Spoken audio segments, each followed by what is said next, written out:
Sige, mga mahal kong Amerikano, Alam kong isa kayong bayang may dangal at mayaman ang kasaysayan ninyo. kultura at paraan ng pamumuhay. At kadalasan, hindi ninyo gaanong pinapansin ang mga nangyayari sa buong mundo. Pero muli, magiging mababaw na pahayag yon, lalo na para sa aking mga tagapanood. 33% ng aking mga tagapanood ay galing Amerika. At kadalasan, ang pinag-uusapan ko ay ang mga nangyayari sa Europa at sa kanluran sa pangkalahatan. Minsan, pati ang mga nangyayari sa Amerika. Kaya malinaw na alam ninyo. Alam ng mga manonood kong kaganapan sa Europa. Kaya, responsibilidad ninyo ito. At balewala lang ang audience ko. Parang, ibig kong sabihin, siguro nakakakuha ako ng 2 milyong views mula sa Amerika bawat buwan. Siguro. 2 milyon. Wala yan kumpara sa kabuuang laki ng Amerika. Kaya trabaho ninyo na ipalaganap ang ating kwento, ipalaganap ang ating naratibo. Dahil ang nakita ninyo na nangyari sa Espanya at ang palaging nangyayari sa Alemanya, sa Pransya at sa UK, nagsisimula na ring mangyari ito sa Amerika at mararanasan ninyo ang parehong balakid na naranasan ng ibang bahagi ng kanluran. Gaya ng huwag maging racist, huwag maging mapagtangi. Mga tao rin sila. Nasaan ang awa mo? Pare-pareho lang nasatsat. Puro kalokohan lang din yan. Maririnig mo rin. Pero may isang kalamangan ka, tulad ng sinasabi ko sa Australia. At may tiwala akong hindi basta tatanggapin ng mga Australiano ang unti-unting pagkawala ng kanilang kultura, gaya ng ginawa ng mga Briton. Hindi ko nilalait ang Briton, pero sila ang nauna, kaya sila naloko. Wala tayong dahilan para maloko rin tayo. Tingnan nyo ito. Tingnan nyo ito. Pakinggan nyo kung anong nangyayari sa Amerika. Panurin nyo ito mga kaibigan. Nasa Michigan ito, sa Dearborn, Michigan. Official! Sa ikalawang taon na sunod-sunod, pumunta at bumisita ako sa Karbala nang hindi bumibisita! Hindi ko alam kung anong sinasabi niya, pero tingnan nyo ito. Tingnan nyo ang gilid nito. Sobrang pangit ng bahaging ito ng kultura. Pasensya na, kailangan ko lang sabihin. Tingnan nyo ito. Siya ay mula sa... Betch, magsalita ka ng Ingles. Di siya marunong mag-Ingles. Tingnan nyo. Tingnan niyo ito. Dearborn din ito. 45,000 katao ang pumuno sa mga kalsada ng Dearborn. Tingnan nyo. Pinakamalaking Arabian March. Di ko alam kung sinong nagsulat pero oo, ito nga ang pinakamalaking marcha nila. Lahat sila ay Shia. Mukhang sinakop na ng Shia ang Dearborn. Isang pagkakaibang walang saysay para sa inyo. Shia? Sunni. Hindi nyo kailangang intindihin yon. Ang mahalaga lang ay ito. Isa itong banyaga at mapanirang ideolohiya na walang lugar sa kanluran. Wala itong lugar sa Amerika. Wala itong lugar sa Espanya, Alemanya, Pransya o Britanya. At siguradong wala rin itong lugar sa Australia o sa US. Hayong lumiha ng pinakadakilang sibilisasyon na kilala ng sangkatauhan, lalo na ang Amerika. Nakapunta kayo sa buwan. Dadalhin nyo kami sa Mars. Kayo ang nakaimbento ng AI. Please. Wala naman silang gagawin. Gaya ng ginawa ko. Ano to? Kung mamimili ka ng grocery dito sa Dearborn, ganito ang makikita mo. Sa 2 taon ko ng pag-uulat sa mismong lugar, ito na ang pinaka nakakagulat na kuha na nakuha ko. Hindi na makilala ang ating bansa. Ipapakita ko ang kuhang ito ng walang komentaryo para maranasan ninyo tulad ng naranasan ko. Diyos ko, tingnan mo yan.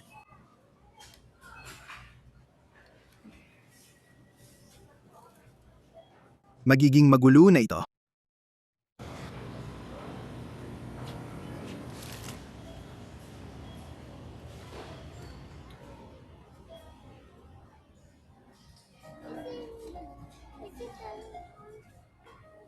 Ganito ang kahantungan nito. Tingnan mo to. Tingnan mo to. Ganito ang kahantungan nito. Mga kultura ng ikatlong mundo, sabihin nating hindi pa maunlad ang ibang kultura, may dahilan nito. Hindi pa ako nakakapunta sa Pakistan, pero tuwing umuuwi ako dati, una ko napapansin agad sa paliparan. Mapapansin mo agad ang pagkakaiba ng ugali ng mga taong naglalakad sa paligid. Hindi sila pumipila, hindi sila naghihintay, hindi sila, kung aksidente kang mabangga nila, hindi sila nagsasabi ng sorry. Hindi sila naghihintay na bigyan mo sila ng daan, hindi sila ngumingiti. Kahit ang mga taga-customer service, hindi rin numingiti. Talagang kakaiba. Kakaiba talaga. May teorya ako. Ganon sila umasta dahil sinusubukan nilang umangkop sa realidad at hanapin ang pinakamainam na paraan para magpatuloy mabuhay. At dahil may iba pa silang problema, alam mo yon, Kapos sila sa pera. Hindi nila alam kung paano babayaran ng kuryente sa susunod na buwan. Hindi nila alam kung paano asikasuhin ang gamot ng anak nila. Kaya iba ang set ng mga pinapahalagahan nila. At dahil doon, nagkakaroon sila ng ibang klase ng ugali o asal. At kung palalawakin mo pa yan sa buong lipunan, doon mo marirealize at nagiging asal na ng lipunan. Nagiging normal na ito sa lipunan. Kaya patuloy mong nakikita ang mga taong ito na galing sa ibang bansa. Kahit nasa malayang kanluran na sila, hindi pa rin nila maiwan ang nakasanayan nila. Tingnan mo, kakaganap lang ito sa UK. Hindi mo pwedeng iwanan yan dyan. Pagtatapon ng basura sa maling lugar. Hindi mo pwedeng iwanan yan dyan. Pagtatapon ng basura sa maling lugar. Tingnan mo, kaya rin niya maglakad sa totoo lang. Walang hiya, Hindi mo pwedeng iwan dyan yan. itatanggi at sasakyan niya yan. Gagawin niya yan dahil bawal magtapon ng basura. Oo, hindi. Illegal ang pagtatapon ng basura. Ibig mong sabihin, hindi ako pwedeng magtapon ng basura dito.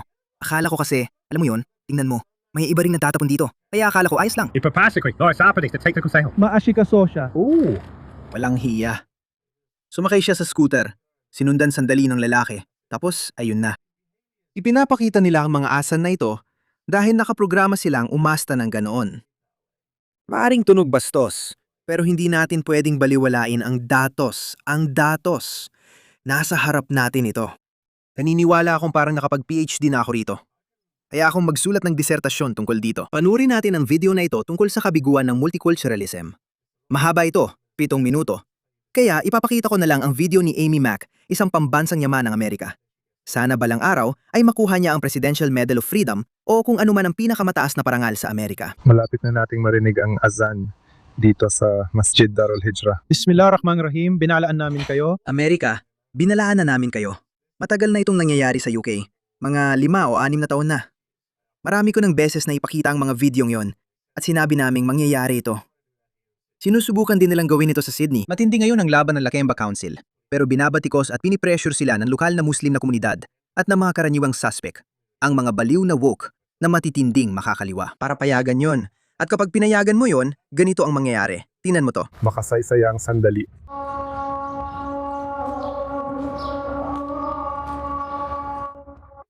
Paano kung isa ka sa mga Amerikanong may kakaibang kultura, tulad ng mga punk rocker na nagpa-party sa gabi at natutulog hanggang tanghali? Halauna ng hapon. Kinabukasan. Kailangan nilang pakinggan ito. Hindi ko sinasabing maganda o masama yon.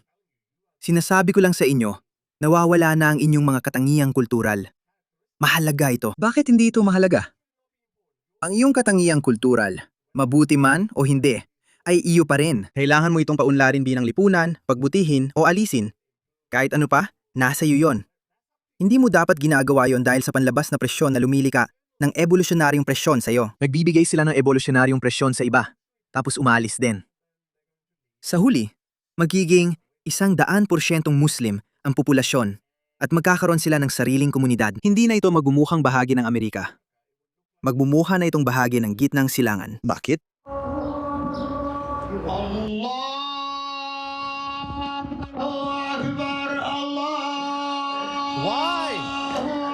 Maligayang pagdating sa Minneapolis, Minnesota. Dito naganap ang isang makasaysayang pangyayari. Ito ang unang malaking lungsod sa Estados Unidos ng Amerika kung saan maaari ipalabas ang adhan. Ibig sabihin, maririnig ito sa labas ng masjid gamit ang mga loudspeaker. Kwento ito kung paano naging unang lungsod sa Amerika ang Minneapolis na nagpatibay ng batas para marinig sa labas ng masjid ang adhan ng 5 dasal. Paano ito nangyari sa Amerika? Bakit ito nangyari sa Minneapolis? Sino ang mga taong nasa likod nito? At maaari ba itong mangyari sa buong US? Sa kasaysayan, ang Masjid Dearborn ng American Muslim Society ang unang masjid na pinayagang bigkasin ang adhan gamit ang mga loudspeaker. Ang masjid na ito, ang unang masjid sa Estados Unidos na bigkasin ang adhan sa labas, sa publiko. Mahalagang panurin ito hanggang dulo dahil natututo rin ako kasabay mo at nagbibigay ito ng kaalaman tungkol sa kanilang operasyon. Dito sila pupunta. Ito rin ang kanilang gagayahin sa iba pang bahagi ng Amerika. Mayroon silang pangkalahatang plano. Kung ano ang ginawa nila sa Pransya, Alemanya at UK, yun din ang plano nila ngayon. Pero habang nagbabago ang mga bagay, iba't ibang balakid ang haharapin nila. Mas mainit ang dugo ng mga Amerikano kaysa sa mga Briton, kaya maglalaban sila sa ibang paraan. Sa katunayan, yung taong yon, si Jake lang, binugbog siya sa Amerika. Sa tingin ko, pumunta siya roon. Pasensya na, sa Dearborn pala. Sa palagay ko, pumunta siya roon at inatake siya kaya kinailangang iligtas. Hindi ko maalala kung may Briton. Pero si Tommy Robinson, matapang siyang lumaban. Kaya ganyan ang nangyayari mga kaibigan. Mahalagang maintindihan kung paano nila isinasagawa ang kanilang mga operasyon. Nagdemanda kami laban sa Dearborn noong 1981 at nanalo. Pagkatapos nito, Noong 2004, ang Hamtramck ang unang lungsod sa Amerika na mayuruyang Muslim at pangalawa kung saan legal ang adhan matapos itong ipasa sa citywide botohan para baguhin ang noise ordinance. Pagkalipas ng 16 na taon, noong 2020, ang konseho ng lungsod ng Patterson pinayagan ng New Jersey ang pagtawag sa panalangin sa mga takdang oras ng araw. Ngunit ang Minneapolis ang unang malaking lungsod sa US na ginawang batas ito, di tulad ng Dearborn, Hamtramck at Patterson, noong Ramadan 2020. Noong pandemya, lumapit ang mga Muslim na Minneapolis sa alkalde at nagpakita ng inisyatiba. Tingnan mo ang tandang na ito. Tingnan mo ito. Ang tandang na ito, nasaan siya? Tingnan niyo siya. Sinasabi ko sa inyo, napapaligiran tayo ng mga ganitong tao. Sila, nasa paligid natin sa bawat lipunang kanluranin. Hindi ba maganda yan? Multikulturalismo. Ang ganda niyan. Gusto mong sumigaw ng Ala Akbar 5 beses sa isang araw? Hindi, alam mo, ganito na lang. Pwede mo na lang gawin yan ng 3 beses sa isang araw, sa maghapon lang, at ganyan palagi nagsisimula. Tapos nauwi na lang sa kung nasaan na tayo ngayon. Dahil sa mga duwag na sunod-sunuran na tulad nila, pasensya na. Wala akong alam tungkol sa taong ito. Pati na rin sa mga pulisya niya. Pero malinaw na isa siyang makakaliwang woke na baliw na pumayag dito. Nagkusam loob sila at positibo ang sagot ng alkalde. Ipinatugtog ang adhan. Tingnan mo. Ito ay mukha ng titi. Mukha talaga ng titi yan. Gusto mong babuyin ang bansa, kasaysayan at pagkakakilalan ko? Sige, papayagan pa kita at panoorin habang ginagawa mo yan. Kung hindi yan kababuyan, ewan ko na. Ipinapalabas ang adhan 5 beses araw-araw, pero natapos ito pagkatapos ng Ramadan noong 2022. Maaring ipalabas ang adhan, pero dahil sa ordinansa sa ingay, mula lang ito alas 7 ng umaga hanggang alas 10. Na nangangahulugang ang Fajr at Isha ay madalas na hindi na isama. Pero sa wakas, noong 2023, handa nang ipalabas ang adhan para sa 5 dasal. Naging makasaysayan ito ng ang lungsod ng Minneapolis. Ang parehong gagong yan na unang nagsabi, 3 lang sa araw. Pero sa buwan lang ng Ramadan, tapos sa araw, at pagkatapos ay sa lahat ng oras. Tingnan mo sila. Nilagdaraan bilang batas ang adhan bill na pumapayag sa mga masjid sa Minneapolis na mag-adhan gamit ang loudspeaker. Akbar, mga traidor sila. Mga traidor sila! Mga pare, mga traidor sila. Maririnig mo lang yon kung nasa loob ka ng masjid, hindi sa labas. Sa mga loudspeaker, tulad ng sa mga bansang Muslim, wala pang ganoon noon. Paano nangyari ang mahalagang pangyayaring ito? Maraming pagsisikap ang ginawa. Simulan natin ang kwento sa Masjid Darul Hijra, kung saan naganap ang makasaysayang sandali. ito ang Masjid Darul Hijra, pinakamatandang mosque ng Somali sa Minneapolis, sa Cedar Riverside. Ang mga Somali ang nasa likod nito. Walang ambag sa ekonomiya. Pusod ng Somali, Amerika. Pero bakit Darul Hijra? Ang orihinal na Darul Hijra ay iniugnay sa Medina bilang lugar ng paglilipat at kanlungan. Gayon din, ang mga Somali na tumatakas mula sa digmaang sibil ay naging mga refugee at napadpad sa Minnesota sa lugar ng Cedar Riverside na tinatawag din ngayon bilang Little Mogadishu, at itinayo nila ang kanilang unang mosque noong 1978 na tinawag nilang Masjid Darul Hijra. Ang makasaysayang mosque kung saan nagsimula ang lahat. Ang kwento mong Islam sa Minnesota ay nagsimula dito sa Cedar Riverside, isang maliit na komunidad kung saan nagsimula ang lahat. Ang karanasan ng mga Somali, ang karanasan ng mga Muslim sa Minnesota. Nag-ugat ito mula mismo sa gusaling ito. Ngayon, higit pa ito sa lugar ng panalangin. Itinatag ng Somali-Amerikano ang Islamic Civic Society of America, kabilang ang Masjid Darul Hijra. Ang Cedar Riverside o Little Mogadishu ang unang tahanan ng maraming Muslim-Amerikano na Somali at sila ng Aprikano ang lahi. Tumakas sila mula sa mapanirang kalagayan ng bigmaan at naging malaking bahagi sa paghubog sa Minnesota. Pinagpala rin ang Minneapolis. Kaya sinira nila ang sarili nilang lipunan. Nakita nila kung anong klaseng lipunan ang nilikha ng kanilang mga pinapahalagahan.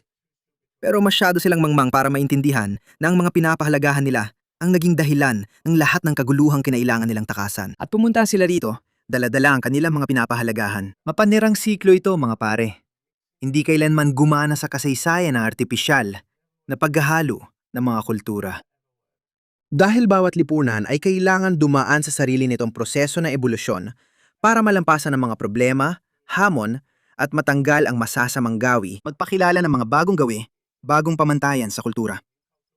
Kailangang mangyari iyon sa loob ng maraming henerasyon bilang isang natutunang karanasan. Dahil sa malalaking komunidad ng Aprikanong-Amerikano na Muslim sa Hilaga, Masjid al-Nur at mga Timog Asyano, Arabo at Afghan sa buong metro area, napakahalaga ng Masjid Darul Hijra. Pero pag-usapan natin kung gaano sila kaseryoso sa kanilang kasaysayan, pagkakakilanlan at kultura. Hindi ko sila inilalarawan bilang masama. Tinitingnan ko lang ito. Pinalalawak ko lang ang pananaw mo. Isipin mong alien ka at tinitingnan ng mundo mula sa itaas at alam mo kung saan ito patungo. Sige, may kanan laban kaliwa. May papaligsahan sila sa isa't isa. At ganito ang uri ng mundong nililika ng kaliwa. Ganito rin ang uri ng mundong nililika ng kanan at malino na makikita mo kung alin ang lumalamon sa kabila. Kinakain ka nila habang nangyayari ito. Kinakain nila ang iyong kultura. Dahil lang masyado kang malaki, dahil isa lang itong lungsod, hindi ibig sabihin na hindi ito magiging snowball effect. Tanungin mo lang ang mga Briton. Tanungin mo ang mga Briton. 20 taon lang ang nakalipas. May maliliit silang enclave noon. 20 taon ang nakalipas. Itinuro ni Tommy Robinson ang mga problema sa Luton, East London, at ilang bahagi ng Bradford at Birmingham. Walang pumansin dito. Problema na lang ng iba yon. Tingnan mo kung nasaan na sila ngayon. Tungkol sa mga mahahalagang lider ng komunidad na karapat-dapat bigyan ng pagkilala. Isa na dito ang pinuno ng CARE Minnesota, si Jelani Hussain, isang kilalang personalidad at lider ng komunidad sa Twin Cities. At bukod sa iba pang mga bayani, ang mga Muslim sa City Council ay karapat-dapat ding bigyan ng pagkilala. Sa 13 miyembro ng City Council ng lungsod ng Minneapolis, 3 ay Muslim. At silang lahat ay nagmula sa Hindi sila sapat na kinikilala. Dapat silang makulong at maparusahan. iba't ibang pinagmulan na ang mga Muslim na miyembro ng konseho mula sa iba't ibang pinagmulan ay gumanap ng napakahalagang papel dahil sila ang mismong sumulat ng ordinansa sa simula pa lang. Ayan na. Nakuha mo? Sila ang gumagawa ng pulisya at ordinansa, pati naglilista ng mga kalamangan at kahinaan dahil sila ang nagsasaliksik. Sino ang kumukontrol sa kanila? Sino ang nagsasabi sa kanila? Saan nanggagaling ang motibasyon na ito? May pinanggagalingan ito. Ipinapasa nila ito sa kaliwang woke na politiko at sinasabi, magmumuha tayong magaling dyan. Ibig bang sabihin, makakakuha tayo ng mas maraming boto mula sa mga sumali? Oo, inaabuso nila ang ating mga demokrasya. Jamal Osman, Somali-Amerikano na kumakitawan sa Ward 6 kasama ang Cedar Riverside. Aisha Chuktay, Pakistani-Amerikana, pinakabatang at unang babaeng Muslim. Nagkakaisa at nagtutulungan sila sa anumang issue saan man sa mundo. Ang isang Somali at isang Pakistani ay walang pagkakapareho at hindi magtutulungan sa kahit anong bagay. Sobrang magkaiba sila. Gaya ng isang Amerikano at isang tao mula sa Ghana. Pero may isang puwersa nagtutulak sa kanila at yun ay ang kanilang dedikasyon sa Islam.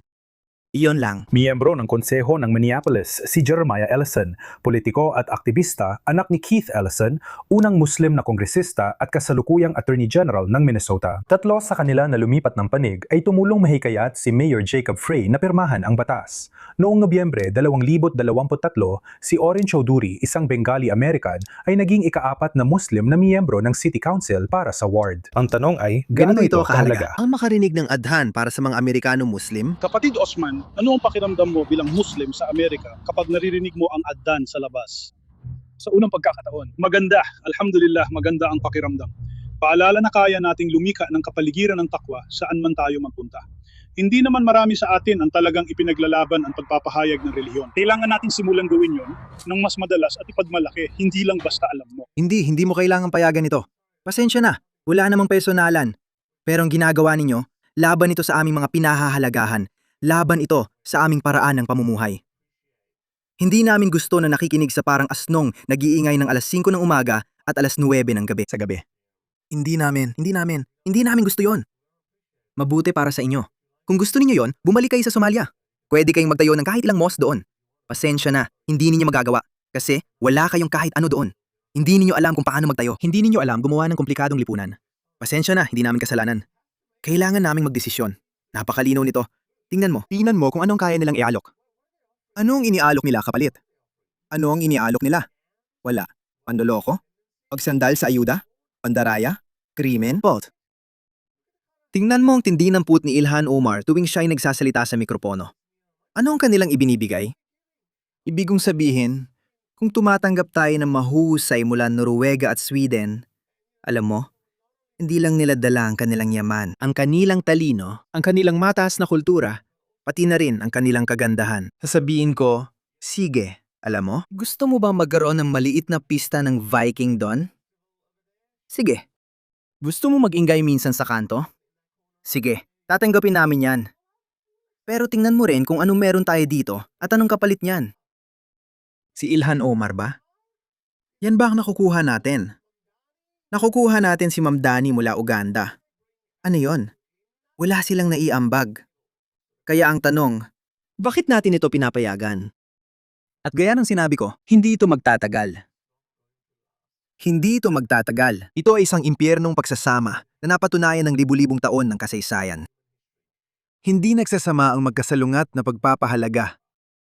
Ang mga kultura ay may kani-kanyang landas na ebolusyon at pag-survive. Nagpapaligsahan sila. Sinusubukan nilang mabuhay, katulad ng ginagawa ng mga individual. Kapag nagbangga ng mga kulturang iyon, darating ang critical na punto. Sa Australia, ligtas pa tayo. Sa Amerika, ligtas din dahil malaki ito. Dito sa Australia, hindi pa tayo gaanong apektado. May mangyayaring isang bagay sa harap ng ating mga mata sa Europa. May mangyayari sa Espanya. Mas marami pa tayong makikitang ganyan at hindi na maiiwasan. Nagdadala lang sila ng mga taong mapanlaban mula sa mga kulturang puno ng galit, homophobia at misogynistic na mga paniniwala. Tapos, inaasahan nilang kikilos sila na parang lalaking pakamp mula sa Soho. Swerte na lang.